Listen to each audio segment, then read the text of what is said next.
Calling to order the Peace River Town Council regular meeting of Monday, February 9th, 2026 at 5 o'clock.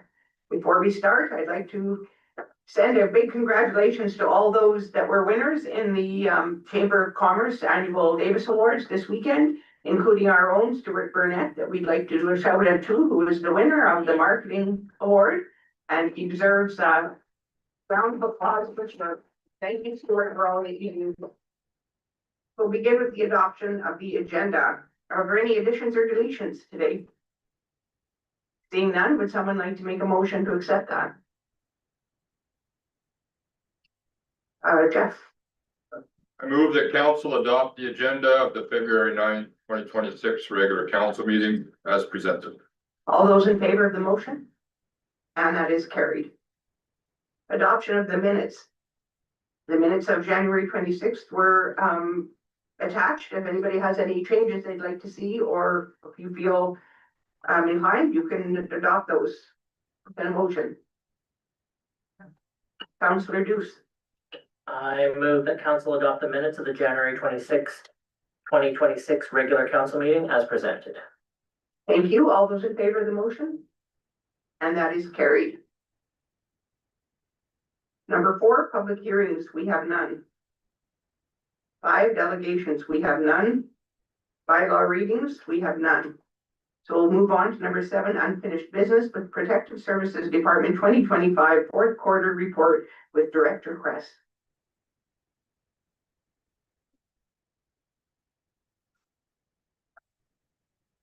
Just coming online.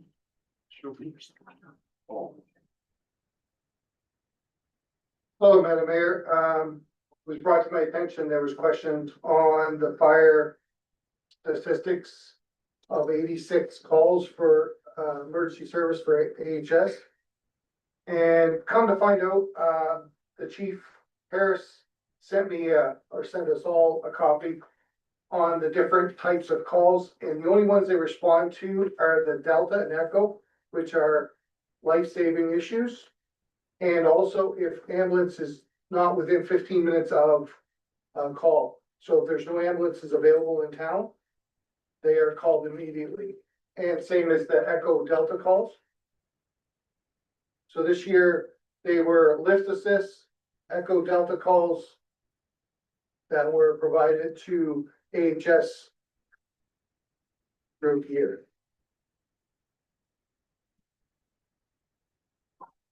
Does anyone have any questions for Director Kress? Go ahead, Councillor Boyd. Yeah, so that was my question last meeting. Is it possible, like I see that medical response calls of 86 is quite high. Is there a breakdown of the type of calls that the fire department responded to? Like, do we have a breakdown of the Echo or the life-threatening calls compared to AHS request for lift and assist? And or if the ambulance is more than 15 minutes away, do we have a breakdown of those 3 types of calls? No, that was all that Chief Harris got me, but I can get a breakdown of those calls for you so that we can show that how much calls we are getting to AHS. And the other question I'd have would be with those medical response calls, does AHS contribute to our fire or to our emergency services when we are requested to go out for those types of calls? I will look into this week.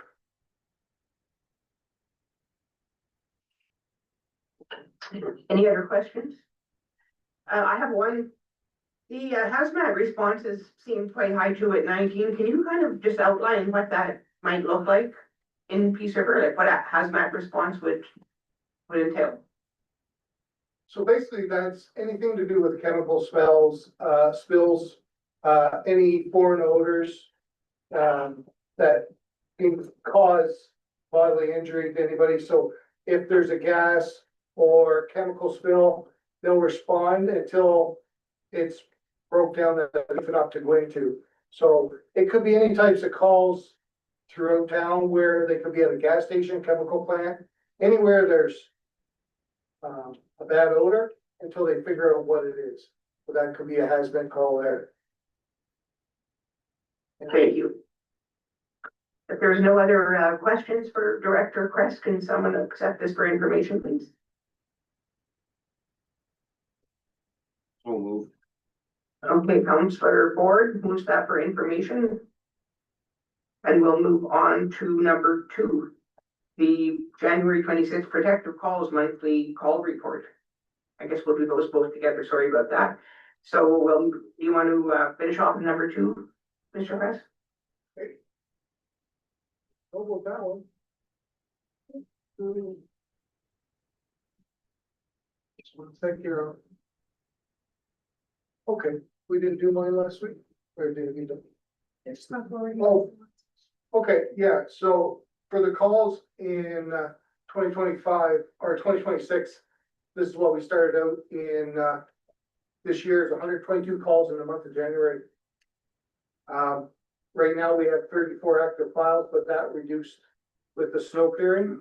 Once the snow clearing was done and the fines were paid, then the files are cleared. Let me see. Yeah, so we're working on CPIC. That should be here within the next 15 to 20 days. So we're just getting everything uploaded. It takes a process where you have to do an MOU with the police department and the province at the same time. So that's where it's a little slow process. But we'll have that up and running here very shortly. Any questions on that? Deputy Mayor Carr? With CPIC, is this for you to register things on CPIC? No, CPIC is for us to look and see if the individual that we're dealing with is a police hater, see if they got warrants, see if they have a criminal background, or they're a prolific offender. We can pull it all up on CPIC. Now we have to stop somebody, then we have to call on by phone to get CPIC.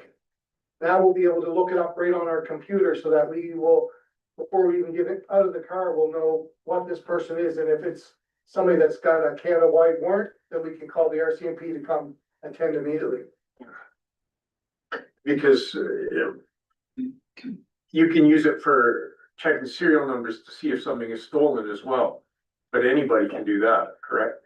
Like any citizen can type that in and find out if it's stolen or not. Not with this program. This program is strictly a police program. So we'll be able to see who the previous owners were and everything in very detail. Councillor Ford? Isn't that the same program that's the same program if I had to go to the RCMP detachment to get a criminal records check, CPIC? Okay. Yeah, that'll be the same as the RCMP, any town police, the sheriffs now have it. Now we're being able to have it all as well as in our vehicles for safety wise. Any other questions for Director Kress? Seeing none, Councillor Ford, does your motion still stand? The 2, 1 and 2 are combined under unfinished business, so would you move those for, accept for information? Yes. You want to read that out?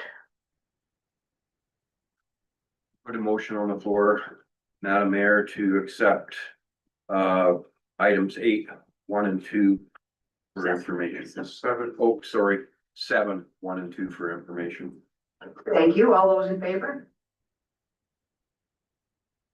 And that is. That is carried. Thank you. Moving on to number 8, current business. We have the utility supported operating budget with Ms. Roxanne Gato.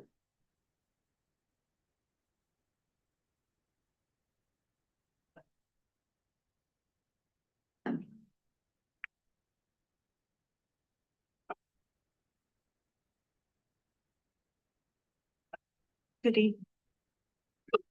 evening, Madam Mayor and Council. I bring before you the 2026 utility supported operating budget. During the February 2nd meeting, Council had a chance to look at the utility supported operating budget and reviewed the content with administration. Since then, there have been a couple of changes. In the current draft, total revenues and expenses are $8,923,800. This amount is $14,270 less than the draft presented on February 2nd, due to reductions realized on the receipt of the 2026 insurance renewal and revised estimates in power consumption. These differences can be summarized as follows. Insurance premiums were reduced by $18,180. Power projections were reduced by $86,360.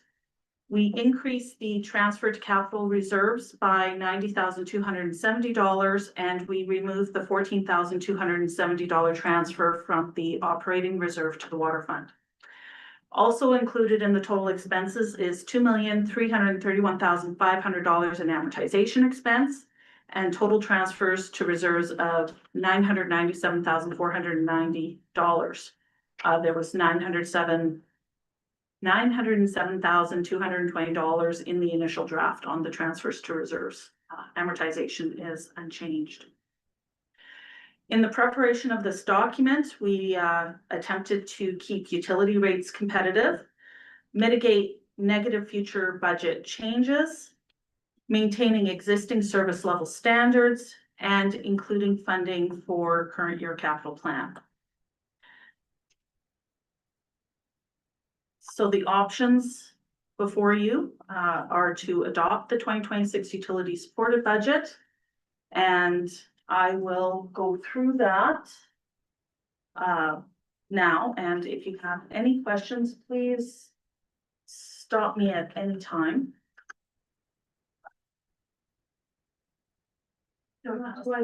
I'll just let you do it. Okay.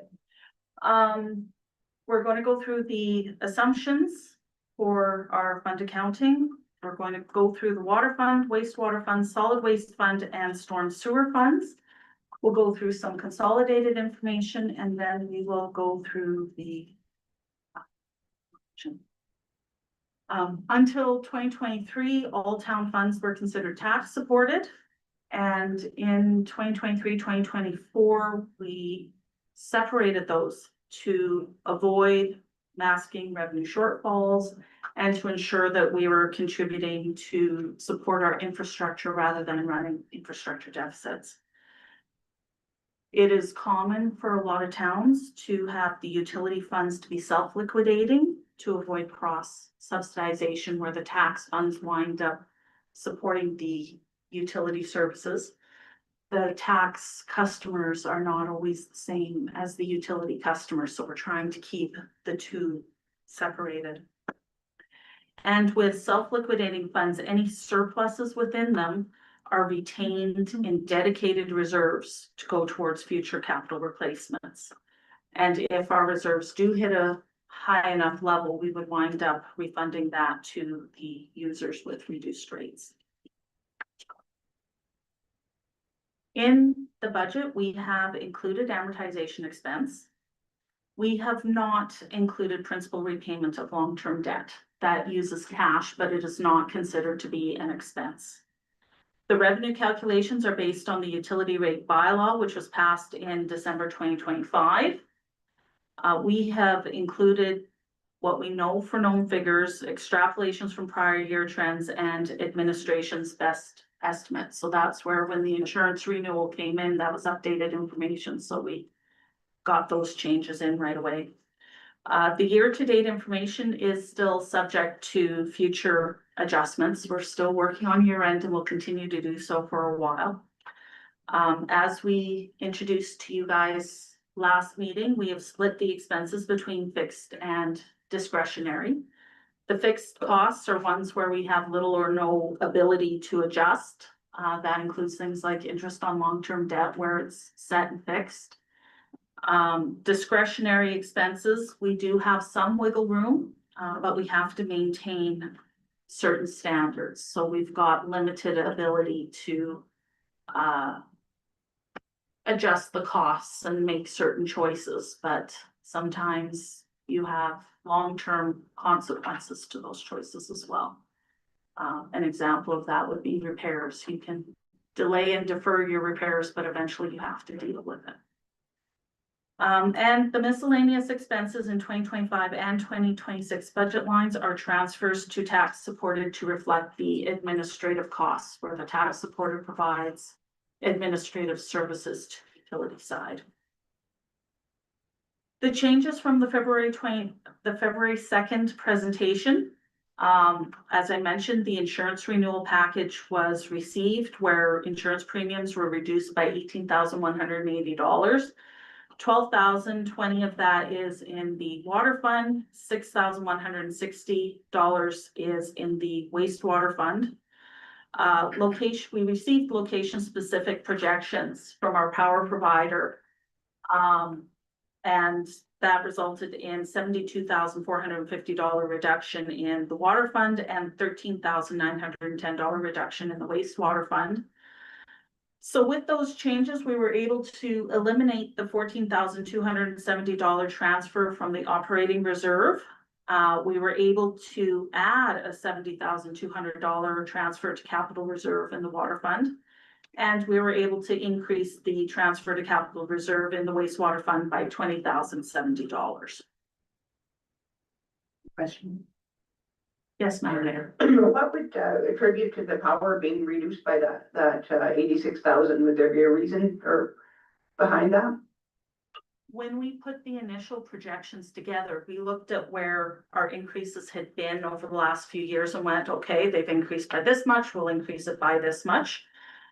They used specific by location usages and what they knew, what they have for rate projections going forward. They have better information than we do, essentially, is what it boils down to. So we had made our estimates back in the fall, but they were able to fine tune those cost projections, what they're going to be able to buy the power for and redistribute to us is where it came from. And the insurance, I have never seen insurance go down. I was shocked. That was impressive. Yeah, I come out of the school division and in the 10 years I was there, from the time I started to the time I ended, the insurance was 4 times what it had been when I started. So yeah, I was flabbergasted. Okay, moving on to the water fund. For the revenues, we have the same sales for metered water at $4.7 million, which is a 5% increase over the previous budget year. And we have removed the $14,270 transfer that was in the draft that you saw on February 2nd, bringing the budgeted revenues to $4,773,700. For administration on the water fund, we've got fixed expenses, including amortization, insurance, salaries and benefits.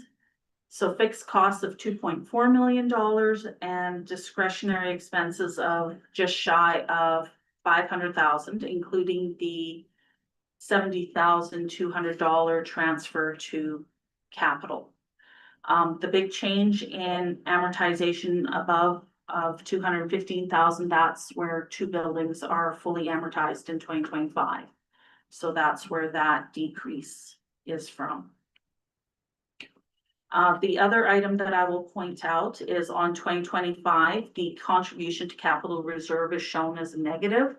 That should have been shown as a contribution from capital reserve in the prior years. So that's a $320,000 swing. Okay. Next, onto the water treatment plant. Fixed expenses of $807,000. Few items up, few items down. The only change there is insurance, which went down $6,800. Oh, and power also went down $35,000. Discretionary expenses of $318,000. There again, few minor changes, but nothing huge over the year before. So total expenses on the water treatment plant of $1.1 million. I have a question. Yes, ma'am. What would be, what kind of services would you contract? Like I see you have contracted fees and consulting fees. What kind of services would that, like, would they require to be consulted or contracted? When I look in the detail, I see things like SCADA programming, PAL Tech, notes along those lines, and the SCADA system is. I don't know if I understand it completely, but it seems to be the computer system to keep everything running. So there's a lot of very technical parts to the water treatment plant with monitors and all that stuff, and they have to bring people in to certify things and also to do repairs and to do updates and stuff like that. So that's part of what I see when I look in the detail there. Ms. Parsons? Director Fisher is online and has turned his camera on if you'd like him to weigh in. No, I think that's good. I understand it's probably all technical information systems, et cetera. Yeah, Madam Mayor, it's Director Fisher here. I hope you guys can hear me okay.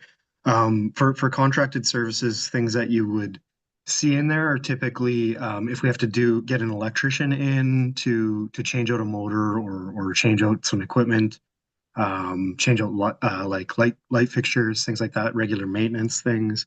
You'll also see like if we have any changes needed to the process, that'll show up in there. Plumbers for changing out pipes and fixtures, changing out valves in the water plant. Just general kind of things like that. And in the R&M building, R&M equipment stuff, you'll see kind of bigger items like whole equipment changes or pieces of like HVAC equipment getting changed out because it's reached the end of its life, things like that. Thank you.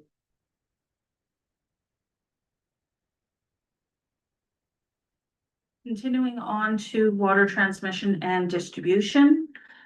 We've got total fixed costs of $127,000. Slight increase to water meters where there have been identified meters that need to be replaced, and interest in long-term debt has gone down. So paying off the debentures, we're seeing a reduction in our interest expense. Discretionary expenses of $260,000 for a total of $388,000. Okay, water reservoirs, fixed expenses of $268,500. There again, we see a change to the power. It was $158,800 and it's now $121,000. So there's a $37,000 decrease there. And the insurance has been reduced from the February 2nd by $3,500. Discretionary expenses are $96,550 for total reservoir expenses of $365,050. When we add the reservoirs and the water distribution, water treatment plant administration all together, total water expenses of $4,773,700, which matches the revenue with the $70,200 transfer to capital. Any questions?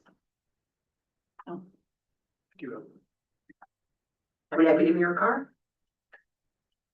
If it matches, are we not putting any into our reserve? We are, we've got a $70,200 transfer to capital. Yeah. Okay, thank you.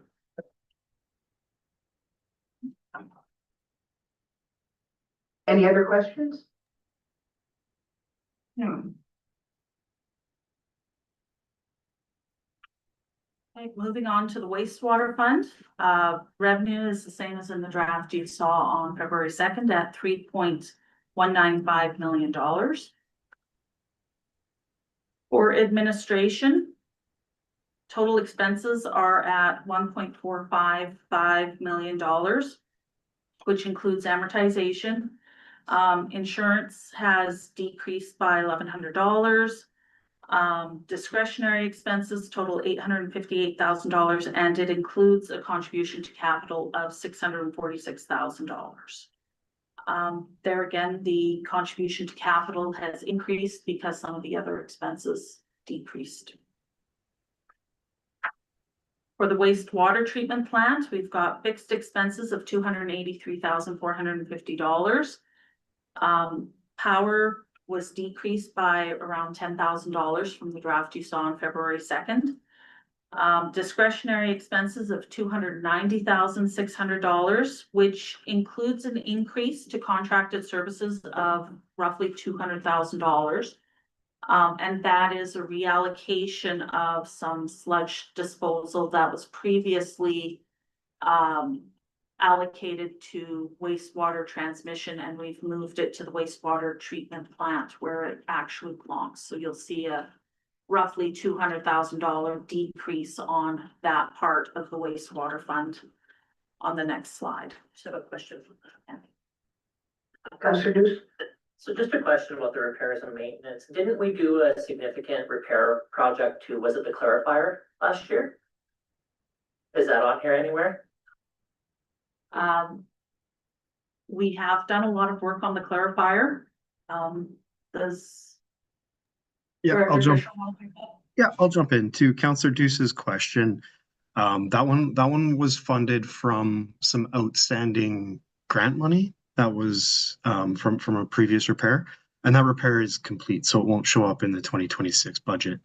I'll have to go back and look at the numbers, but I'll bring forward a report with how much information or how much that repair cost.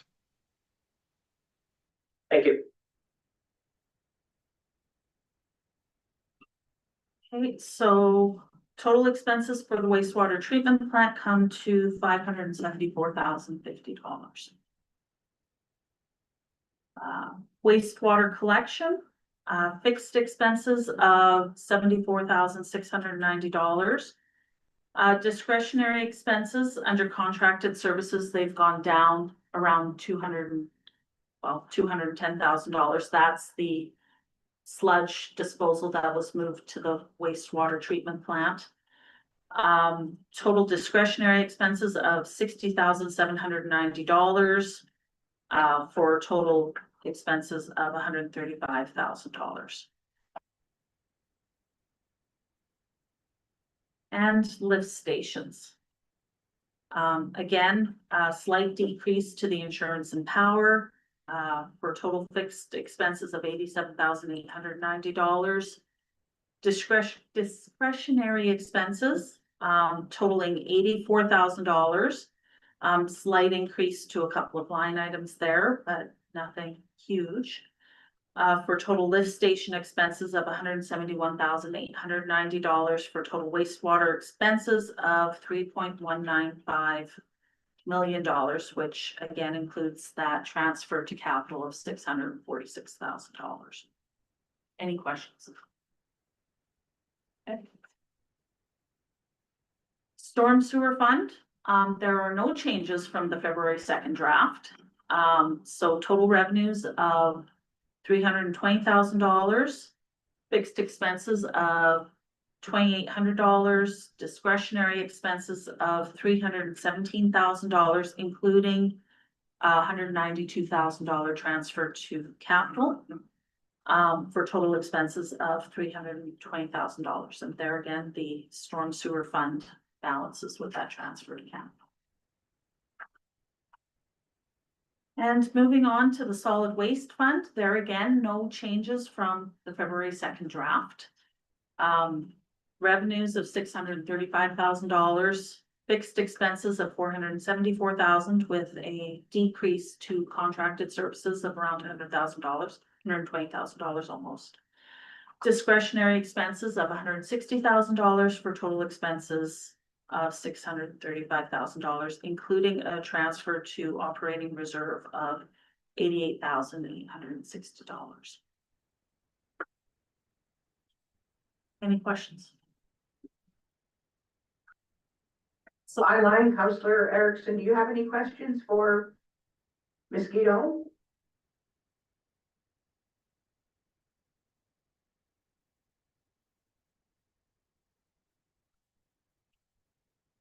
Okay, continue, sorry. Okay, so No, I solid- had trouble finding the button there. No, I do not have any questions. Thanks. Okay, thank you.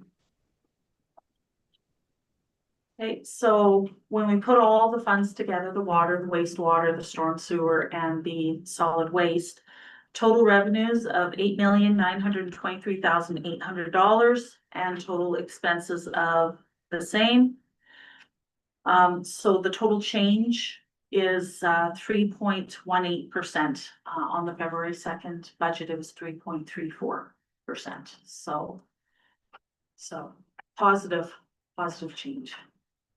Okay, so to take a closer look at the expenses, on a consolidated basis, the total fixed expenses, including things like insurance, utilities, amortization, they come to a shade under $6 million at 5.98 million. That's 67% of our total expenses. Those are things that we really have no control over or no ability to change or adjust.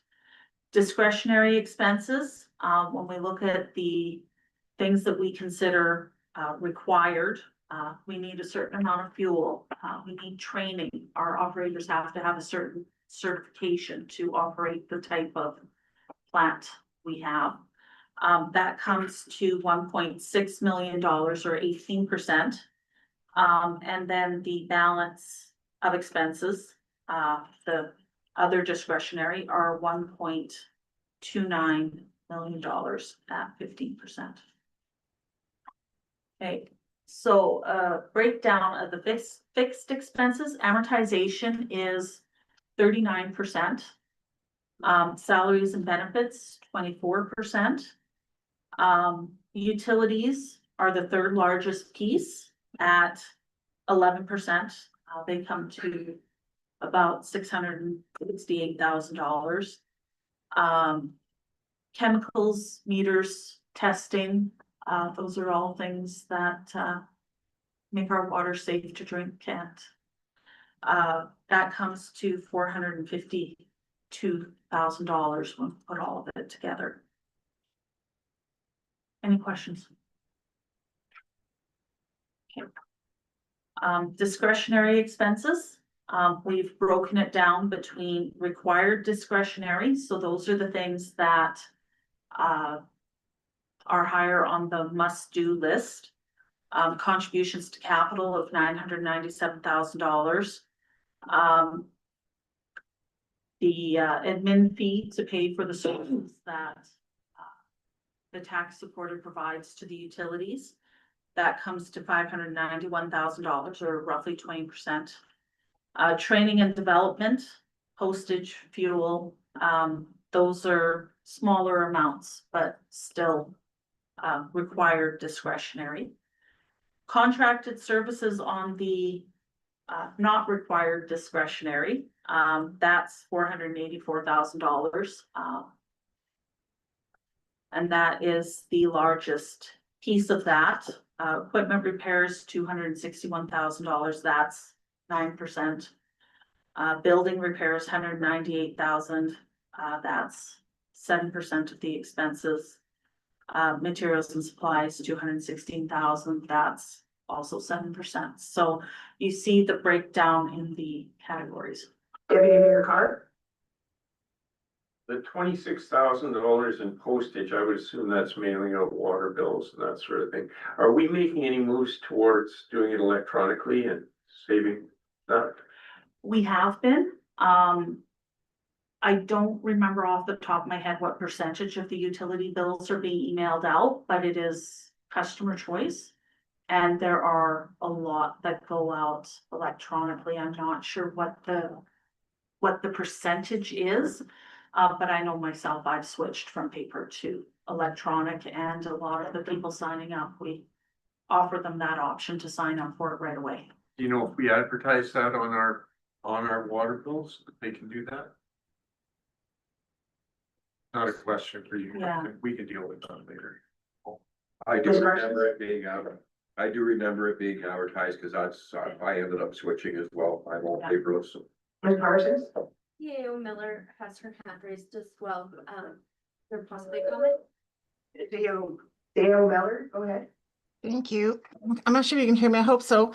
I do have a plan to roll out a campaign to encourage persons to sign up and get people off the mail postage of their utility bills. So in the spring, I'll just have Stuart roll out that campaign, and hopefully we can bring that number down to significantly to, you know, we won't save any money in this year because the campaign essentially will give persons a refund back once they sign on to the utility service e-billing, but we will see savings next year and moving forward from there on a successful campaign.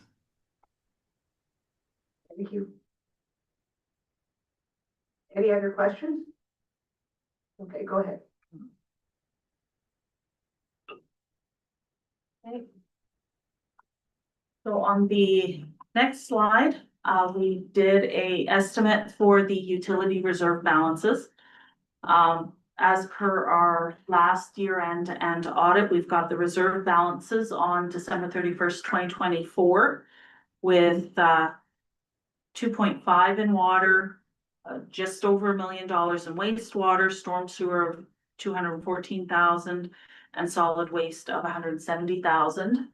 And per the 2025 budget, we don't have our year end done, so the adjustments are based on what we had in the budget, adding back amortization, adding in the budgeted 2025 contribution to reserve, less the principal repayment on debentures, and less for the water, the $258,000 contribution from reserve to balance it, and less the 2025 capital budgeted expenditures. And we added back the capital grant funding for those budgeted capital expenditures. So estimated at the end of December 31st, 2025, we've got $3.2 million for the water fund. Wastewater funds slightly overdrawn by $5,000, mostly because of the capital budgeted expenditures. Storm sewer has an estimated balance of $356,000 and solid waste at $255,000. Now, with this draft 2026 utility budget, the changes proposed for 2026 would be amortization expense for both the water and wastewater funds of $1.4 million and $912,000 respectively. Contributions to reserve for all four accounts, $70,200 for water, wastewater, $646,000, storm sewer of $192,000, and solid waste of $88,000. We will have debenture principal payments in 2026 of $490,000 for the water fund and $616,000 for the wastewater. And 2026 capital budget, we have $40,000 expenditures for water and $50,000 in expenditures for wastewater, but nothing that we have capital grant funding in for. So if everything happens according to plan, the estimated reserve balances at the end of 2026 will be $4.16 million for water, $887,000 for wastewater, storm sewer of $548,000, and solid waste at $344,000. And in conclusion, by doing the budget this way, we've got separated funds for each of the four accounts, and plans put in place to build our reserves and reduce the risk that infrastructure will go into a deficit position. Any questions? Any questions from online?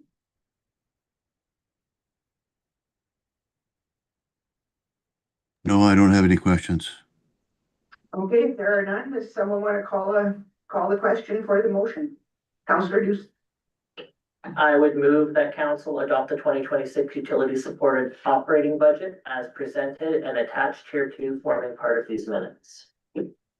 All those in favor of the motion? And that is carried. Moving on to number 2, lease vehicle buyouts, again with Ms. Gato. Thank you, Madam Mayor. We have 2 of the leased trucks in our fleet that are reaching the expiration of their lease this year. We have the option to buy out the vehicles. We can continue to lease them, or we can exchange for newer models. These units are unit 124 and 125. They're both 2023 Chev Silverados. For unit 124, the current reduced book value is $18,140. For unit 125, it's $17,591,000, and they both have roughly 48,000 kilometers on them, so fairly low mileage for trucks. The average cost to buy out the units is $17,867. And right now, we are currently paying $20,000 a year for each of them in lease costs. They've been assessed, considered to be in good working order, low mileage. So our infrastructure department has said that they're good vehicles. So the first option is to purchase the vehicles for an estimated cost of $35,734 combined. This will reduce our lease costs going forward, lowering our operating expenses, and it will reduce our financing charges. The disadvantage is we're buying older vehicles, we're buying 3-year-old units. And as always, when you spend money, there's an opportunity cost on the investment. So for roughly a $35,000 draw on tax supported reserves, we will also reduce our operating budget requirements by $40,000. Option 2 is to return the units to Enterprise and lease new units. That would put newer vehicles in our fleet. And it would defer spending the money on capital. The disadvantage is that would increase the operating cost and increase the total cost of ownership. It's estimated that the cost to lease 2 comparable units from Enterprise would be around $40,800 per year for 2 units, assuming a 3-year lease. But there would be no draw on reserves if we went that route. Option 3, we could return the units to Enterprise and purchase new units. It would again reduce the age of the fleet, but we would have a larger immediate capital cost, and it would again increase the total cost of ownership. It's estimated that purchasing 2 new replacement vehicles would be around $140,000, assuming that they would be around $70,000 each, which would then also increase our amortization expense by around $17,500 for the life of the vehicles. And option 4 is to continue leasing the existing units. We have no advantages for that one. Higher operating costs, the fleet continues to age, and really the buyout we expect is less than what the cost to continue to lease them for a year would be. But there would be no draw on the reserves if we went that way. So the recommendation is that we purchase the 2 3-year-old Chev Silverados for approximately $35,000. Any questions? Are there any questions? Councillor Deuce? Not really a question, just a comment, I guess. For me, this seems like almost a no-brainer. The vehicles are only 3 years old. The cost is cheap on them. They have low kilometers. I think it would be beneficial to purchase them. That's just my thoughts. Councillor Forsyth? Yeah, I agree with that 100%. Seems like a solid plan to buy them out. I think we do this annually, though. I know we do this on a regular basis. We try to buy out the vehicles that are, I know this comes up at least once a year prior to this time. As the lease terms are expiring, yes, we have been bringing this forward. And you are correct, Madam Mayor, this is probably the second or third time that you have seen a similar motion to this. Okay, Councillor Carr. I move that council approves the purchase of two Chevrolet Silverado 2500 HD trucks, unit 124 and 125 for a cost of up to 36,000, with such funds coming from tax supported capital reserve vehicles, machinery and equipment. Any more questions? Okay, there's a motion on the floor. All those in favor?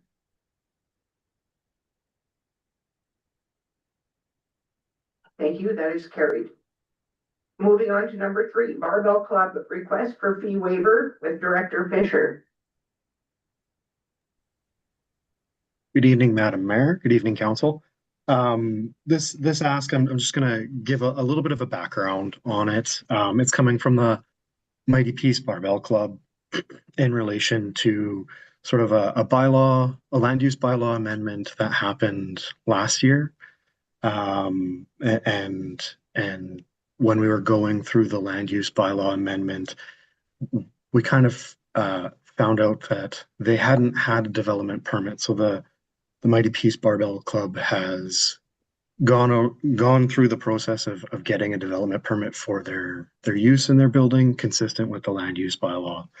And they've submitted a request to have the development fee and the sign fee waived for the building that they're leasing.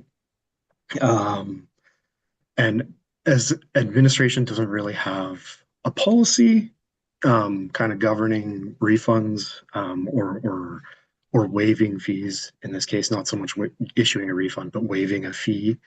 And so it's in front of council to make a decision. That the amount of fee that they're asking to have waived is $456. And council could choose to waive that this evening, or they could choose to maintain it. I think if council does waive it, I think that there is a conversation to be had, sort of as a bigger policy piece, is if council would like administration to come back with a policy around this for nonprofits, and if so, what that would look like, because we don't have anything.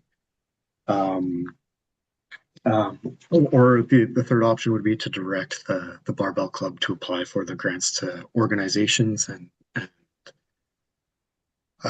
see if they could get a successful application that way. Yeah,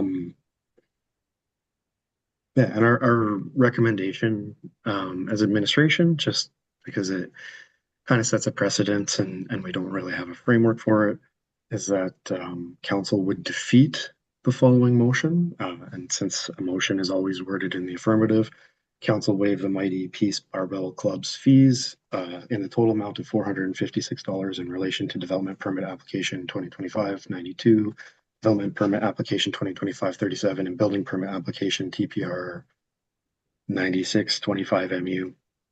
And again, that would be a recommendation to defeat that. But open for questions. Any questions? Councillor Ford. Does this actually qualify for a application to council grants for groups? That was gonna be my question to Director Bell. Is it, because that's more operating, isn't it? Ms. Parsons, can weigh in on that? So you'll see in the council report under that option that is addressed and it does not align well with the policy, and the suggestion under that option was that you could recommend that they apply for something else that would be better suited towards the grant to offset that cost. So maybe they have a program or something that would better align, and that they could reach out to administration to find out what that might, to help with determining that. You know, if they have a program, it's gonna cost them $500 to run, they could apply for that instead of this to make it a better suited but offset. I get that. Yeah, that's a good suggestion. Any other questions? Councillor Deuce? So just for confirmation on this, was this not an issue that they came and presented to council when this whole land use bylaw thing came up? They were operating in this building for a number of years, and they kind of fell through the cracks of administration. Is that correct? And now they're having to do this and kind of backtracking their steps where they should have done this a number of years ago.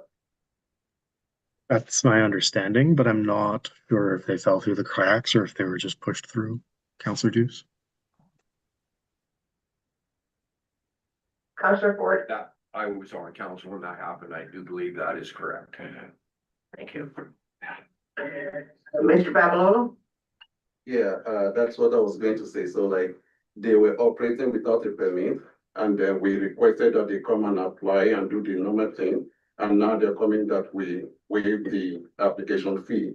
So, I think admin has been good enough not to fine them for not getting the permit before they, started operation. Now they want to correct it. Again, there is a development permit and a building permit. My understanding is that we contract out the building permit part to an external contractor. So that's not something that is within us, right, to say we are waiving it. And if, like Director said earlier in his presentation, it's a good idea to have a policy that addresses waiver of fee. We do not have one now, so we don't even have the ability to waive it if we want to, because if we're not operating under a particular policy. Thank you. Thank you. Any other questions or comments on this? Does anyone want to vote? Councillor Ford? Thank you, Madam Mayor. I put a motion on the floor of the council, waive Mighty Peace Barbell Club's fees in a total amount of $456. And in relation to the development permit application number 2025-92, development permit application 2025-37, and building permit application TPR 009625MU. Okay, there's a motion on the floor. Is there any other questions or comments on this before we call the vote? Okay, all those in favor of the motion? All those opposed? And that is carried. Defeated. Sorry. Okay, moving on to number 4, the direct control development permit application 2026-01, again with Director Fisher. Yeah, good evening again. So this one is a little bit easier. We've got a up in the West Hill area. There's a direct control property currently getting a multi sort of commercial development on there. There's 4 commercial buildings that are being constructed right now. This is sort of one of the restaurant signs out of the 4 separate buildings. We've received the application. It includes a number of on-site pieces of signage, directional signage, as well as sort of a placeholder for the main site main pylon sign for the site, an insert into that. So there's, I think, 8 different signs in total, or 9 different signs in total. Consistent with the land use bylaw for that area. The only thing is, when the main site pylon sign, wow, that's a tongue twister, is applied for by the developer for the whole site, we've kind of pre-approved the insert for this if voted on by council, but they'd still have to apply for the main site sign. Our recommendation would be to approve it, subject to sort of our standard permit terms and conditions. Unless council has anything else that they want to add to the conditions. Okay, anyone else have anything to say for this item? It looks like it's kind of a straightforward thing to approve this. However, I want to suggest maybe to, because this development is a mixed use development that has a commercial, and so definitely there will be other commercial stuff that will come for the sign stuff. Will it be okay to kind of delegate the authority power to development officer, so that if the other commercial buildings want to apply for signs, even though it's a DC, then it doesn't have to come to council. Development authority, development officer can take care of that if it is the signs, right?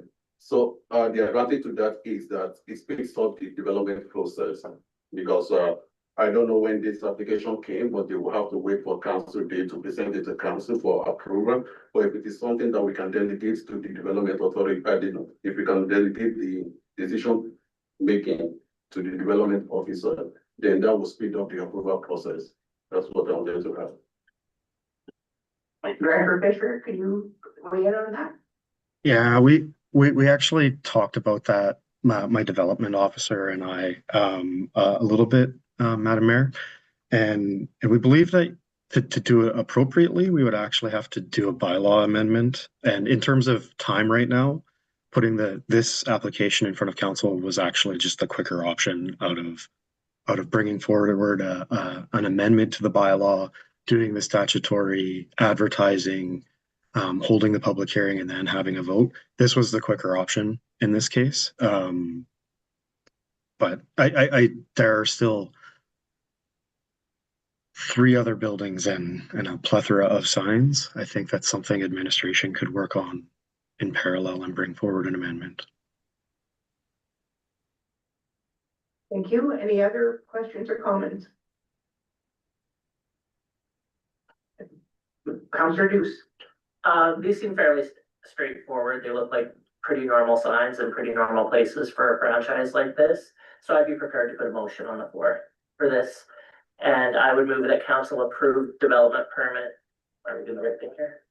Yeah, development permit application 2026-01 for installation of fascia and associated signage for Wendy's development on the West Hill as proposed, subject to compliance with all applicable bylaws and regulations.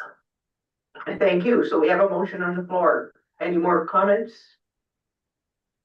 All those in favor of the motion? Thank you, and that is carried. We move on to number 5, which is council remuneration, travel, and expense policy with Ms. Parsons.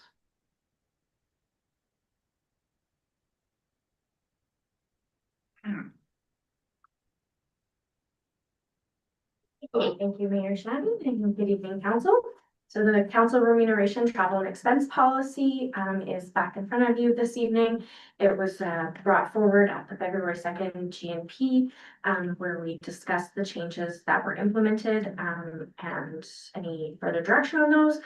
And since that time, we haven't made any further changes to the policy. So the red line and clean copy are the same as they were presented to you at the February 2nd meeting, and I'm happy to take any questions or thoughts of amendment from council.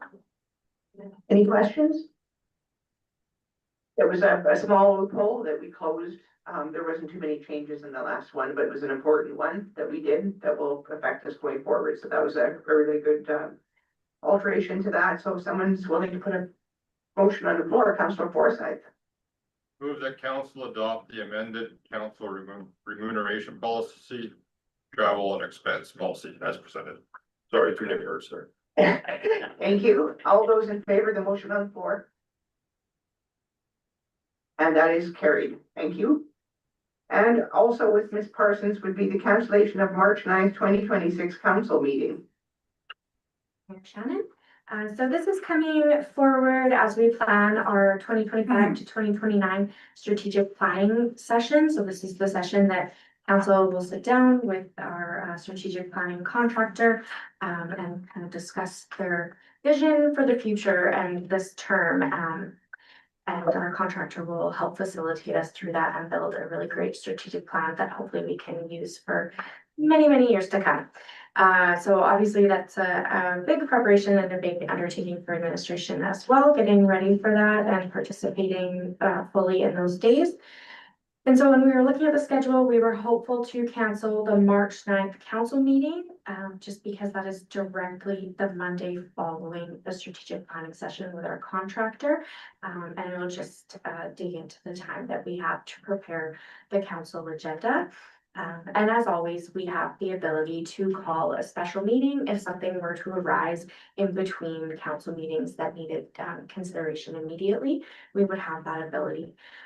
It's also not required that we have a council with our new apologies, with our new procedural bylaw. It's not a requirement to have a council motion to cancel meetings, but we just thought it was prudent to bring this forward for council discussion, just for transparency, and because we knew so well in advance that we were hoping to cancel this. So I'm happy to take any questions from council. Any questions? Okay, I'm just gonna make a comment. I don't like canceling meetings. I think, people's business continues, whether we have a strategic planning meeting or not. But in this case, this year, our strategic planning is going to be far more involved than we've ever had before. We have the 13 ways to kill your community coming, and we are gonna be making a long-term plan. So in this case, as long as we have the ability to call one, if there is something that comes up on the agenda, we do need all hands on deck, and this is like extremely important strategic planning meeting this year. So I would support that this time. And if someone wants to make a motion to that effect, go ahead, Councillor Babalola. I move that cancel the March 9, 2026 regular council meeting due to the conflicts with scheduled strategic planning session. All those in favor of the motion? And that is carried. And we'll move on to the Economic Development Committee member appointment renewals with CAO Miller. Thank you, Madam Mayor and Council. This request for decision before you is actually just a little bit of housekeeping matter. We're seeking reappointment of 2 members of the Economic Development Committee. So they had originally been members Gavro and Giesbrook. They were originally appointed when the committee was formed, and they served their initial term. And within the Economic Development Bylaw, members are allowed to serve a second consecutive term before they have to take a 1-year mandatory break. So these members did put their name forward at the ECDEV committee back a year ago and expressed their interest to continue to serve, at which time the ECDEV committee had made a motion to support their reappointment. However, we failed to bring it back to council. It was an oversight on our part to have it formally appointed through council. So we are just looking for that formal appointment right now of members Carmen Gavro and Benji Giesbrook for the additional 2-year term. Was effective of April 2025, the retroactive, and then it would go to 2027. If you would be so kind. Okay, we have 2 proposed motions under this item. Are there any questions or comments? Will someone be interested to her? I move that council appoint Carmen Goro to the Town of Peace River Economic Development Committee for a 2-year term retroactively from April 25th, 2025 to April 26th, 2027. All in favor of that motion? And that is carried. We have 1 more on the table here. Someone interested in making that? Sure. Thank you, Madam Mayor. I put a motion on the floor that council appoint Benji Giesbrook to the Town of Peace River Economic Development Committee for a 2-year term retroactively from April 25th, 2025 to April 26th, 2027. All those in favor of the motion? And that is carried. Moving on to number 9, reports. Number 1, the CAO and Legislative Services 2025 4th quarter report with CAO Miller.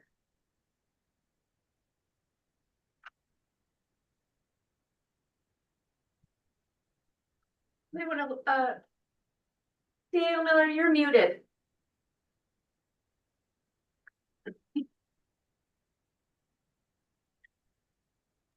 There, sorry. Okay, all those great things I just said.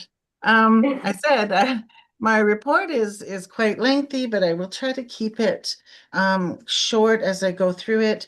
Looking back largely the last quarter of 2025, a lot of work. The work started on recruitment for the Director of Corporate Services. We put out a proposal for a recruitment firm, and we selected Richardson's executive search.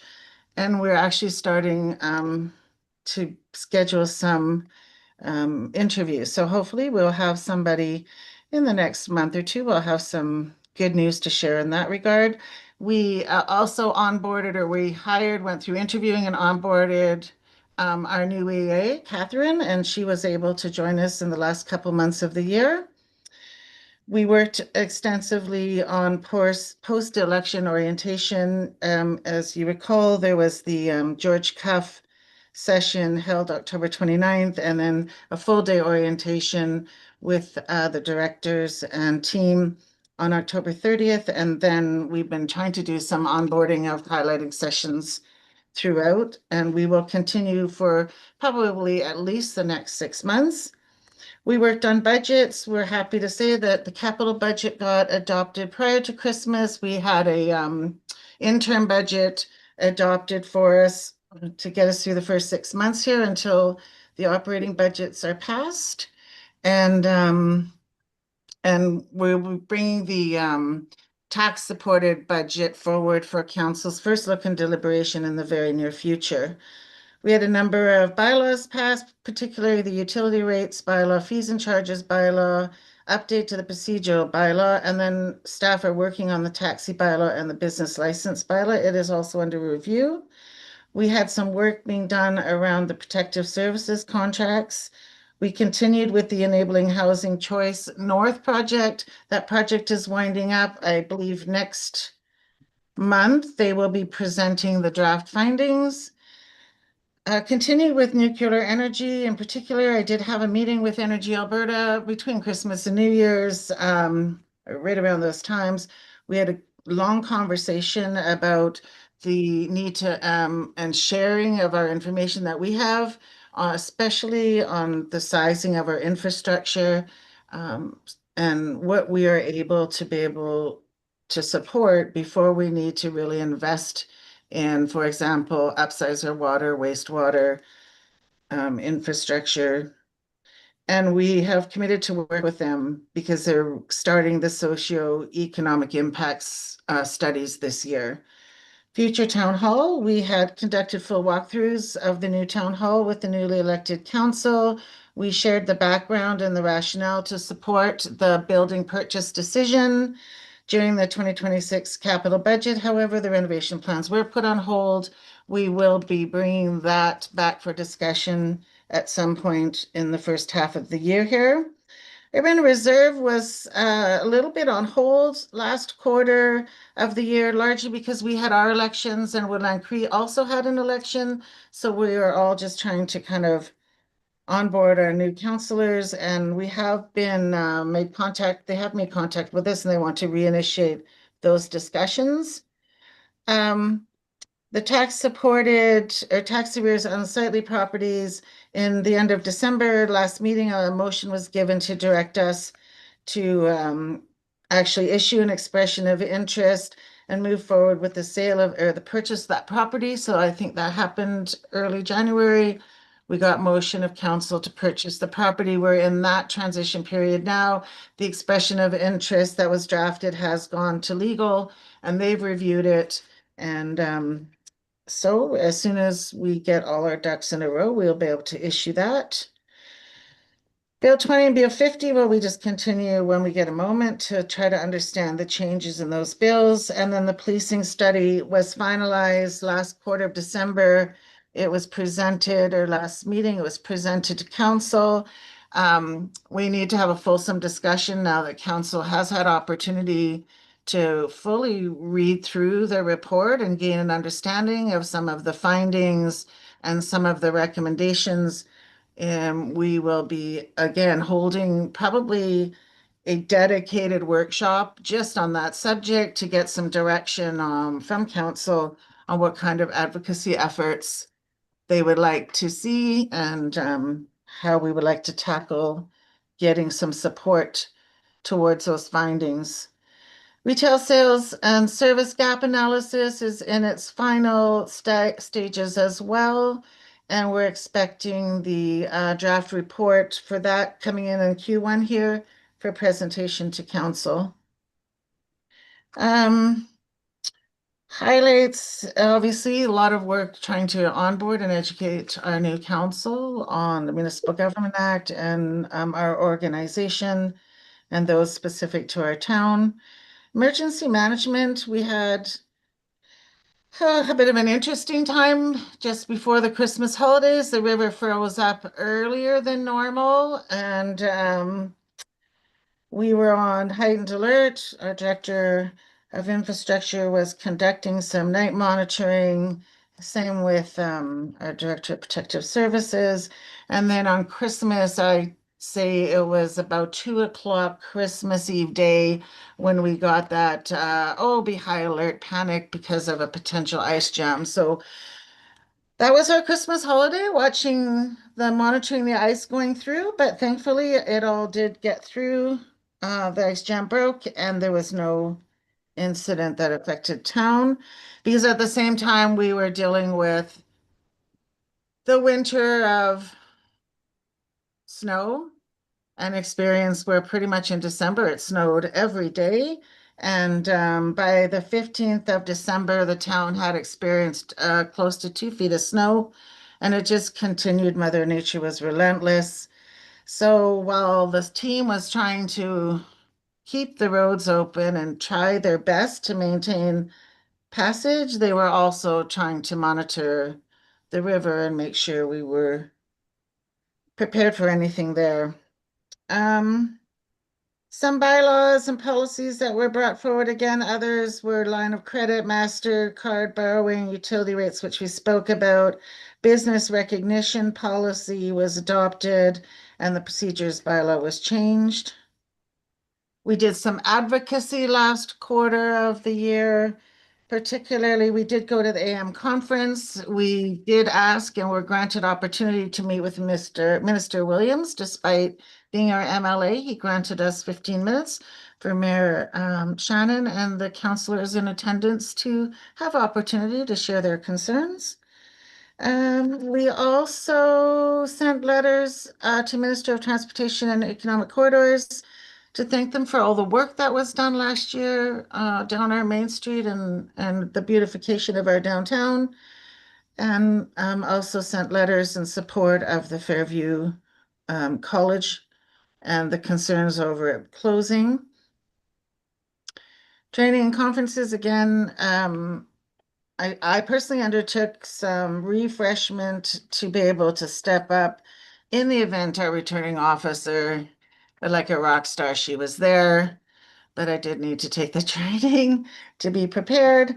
Also, as said, attended the AM conference, and I attended a tourism-focused conference in Grand Prairie, which largely was primarily focused on marketing, which really led nicely into, or will lead nicely into, the Roger Brooks tourism destination assessment that we have, that we will start to undertake some of those recommendations, and the new NRED grant application we just submitted that council did give us the supporting motion for the matching 50-50 funds. And if we are successful in that grant application, it is 100% to develop and launch a marketing plan. So this was a good program. Our conference, our ECDev officer joined me in that conference, so we got some great ideas. Community building, so as I mentioned, since we come back in the fall, we've started a monthly or every 6 weeks luncheon. My intention is to work with different sectors in our community to gain an understanding of what challenges those sectors are facing, what perhaps we could do to assist those sectors. And if there's any lobbying or anything on the town and administrative wise that we could make their days or their jobs a little bit easier, make their businesses a little bit more successful. And we did have our second one in December where we invited number of professional services. So there was banking, real estate, legal.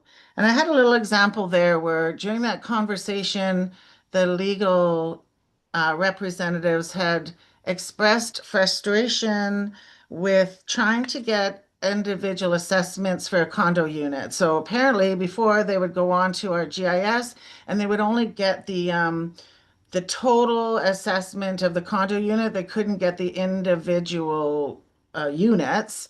And so they brought that to our attention. And because of this luncheon, we learned of that frustration. We brought it back, talked to our GIS and our tax assessor and our tax clerk. And between the three of them, they managed to figure out what it was that needed to be done to get that data downloaded into our GIS system. And now that information is readily available to those who need it. And so this is just an example of what we are gaining out of these luncheon meetings with the CAO.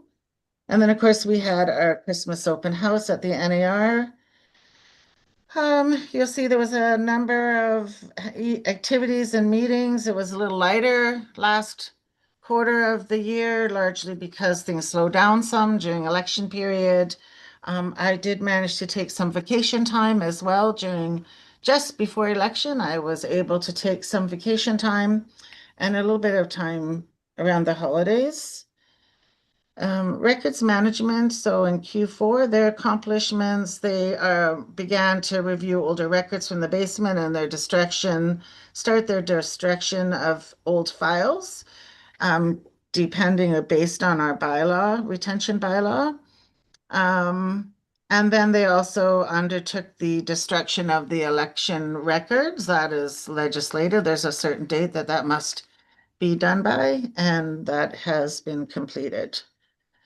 They are going to, you'll see, they're going to continue working on cleaning up records. We know we have a ton of records, and actually the record retention bylaw needs to come back to council for a revision and review so we can actually eliminate, we do have an extensive retention on some of our documents that is really not necessary.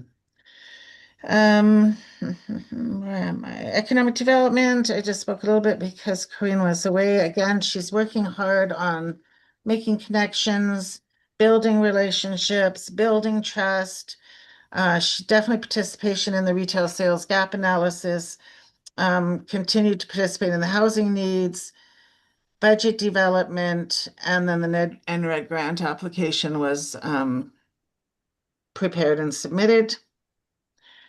And then what I'll largely be focused on this quarter, and we're halfway into that quarter now, is again the recruitment of our Director of Corporate Services is prime importance.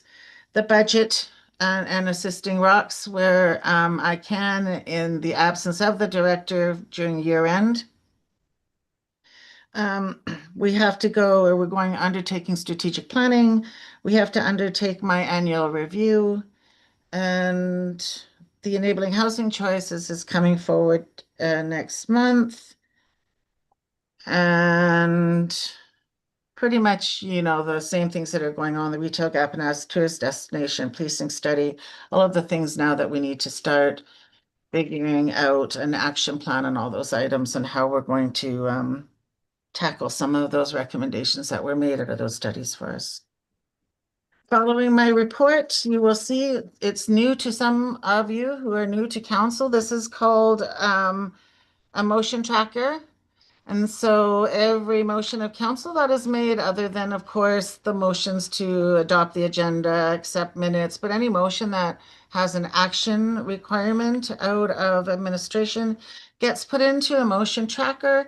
The motion is assigned to the related director, and then status is given. And then once they're completed, they're dropped off and moved down to the completed section. So these motions tracker only goes up to the end of December because it is a year-end report. And these are the outstanding motions up until December 31st. Since we were tracking motions. And that would be it. Thank you. Do we have any questions for CEO Miller? Counselor Ford? My question is not, actually directed, right to the report. But I did see an advertisement come out from administration in the last couple of days, looking to fill the public positions for the new RCMP Policing Commission. So with that being said, like I already know there's quite the in-depth criminal records check that you have to do.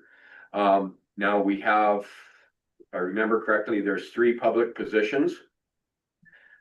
How is that determined who fills those positions once they pass the criminal records check? Let's say if you get 6 applications, how is that gonna work? And does that come to council for ratification? I'm not sure if Kayla, did you want to speak to that? Do you have something in mind? The criminal record check won't take place until after, because Selection. it's done through after selection, because it's done through the province and it's a cost.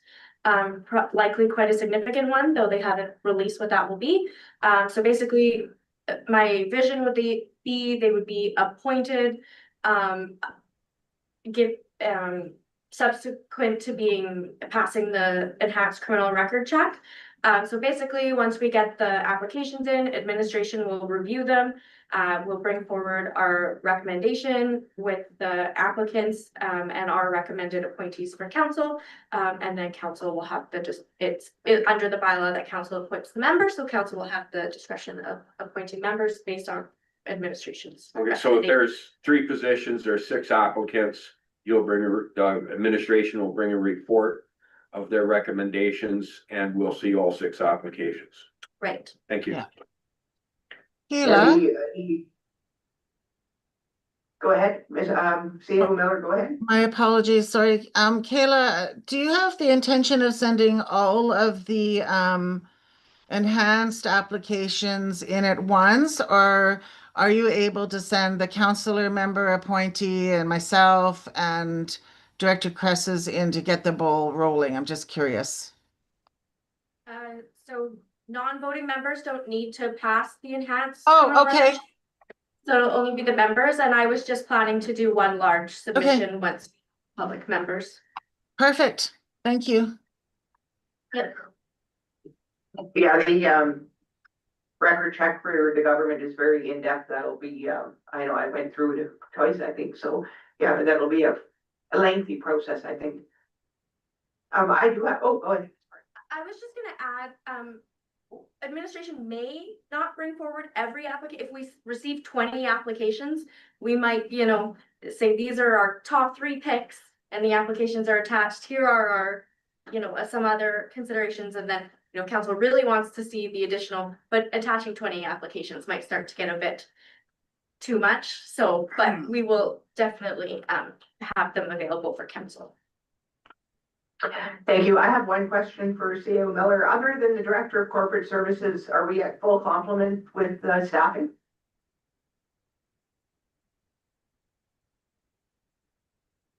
CEO Miller, you're still. Yeah, I'm sorry. Yeah, other than the director, we have some maternity leaves that are backfilled, but yes, I believe we are fully staffed. Yeah, it's not here to confirm that with me, but I believe. Okay, yes. thank you. I would leave tentative the public works manager. I know there was something maybe going on there, but I don't know if anything's been formalized internally or not. And one firefighter position. No.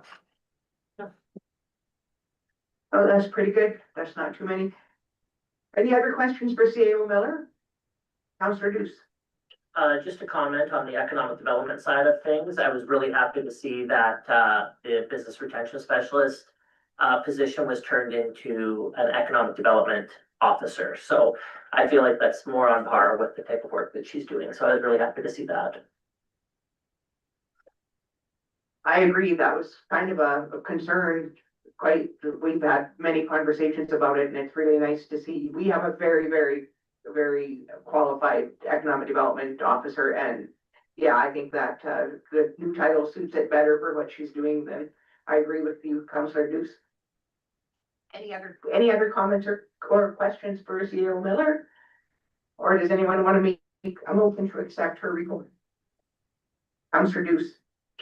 Sorry. I would move that council accept report 9.1 for information. All those in favor of the motion on the floor? And that is carried. Moving on to 10.1. Information Council Communications Package. Does anyone have any questions on that, as well as number 2, our draft for the Governance and Priorities Committee meeting minutes from February 2nd? No questions arising from those 2 items. If there are no questions or comments, would someone be willing to put a motion on the floor to accept them for information? Councillor Babalola? Move that council accept items 10.1 and 10.2 for information. Thank you. All those in favor of the motion? And that is carried. And number 11, notice of motion, we have none. Number 12, comments from the public. We have an empty gallery, so we have no comments. And we'll move, get someone to move us to go into closed session. The live stream will now end after we move, and will not be back with this meeting. So Councillor Carr is moving us into closed. All those in favor of moving into closed?